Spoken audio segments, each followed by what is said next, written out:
Hadirin undangan yang berbahagia. Syederalun Bupati Aceh Utara Muhammad Taib melantik A. Murtala dari sebelumnya sebagai pelaksana tugas Sekda Aceh Utara menjadi Sekda definitif. Pelantikan berlangsung di Aula Setda Kap Aceh Utara dengan mengikuti protokol kesehatan pencegahan penyebaran COVID-19.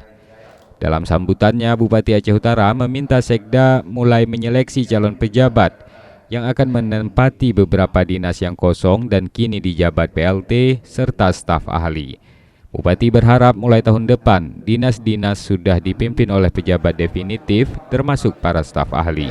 Saya yang pertama energik, dia sekolah tinggi, STPDN, nggak ada lain, pilihan saya tetap itu. Walaupun di kan nggak ada lain. Yang penting sekarang dia bisa bekerja sama, bisa membioperasi dengan DPR, dia bisa operasi dengan Kapolres, itu aja. Dari Loksukun, Jafarudin, Serambi On TV.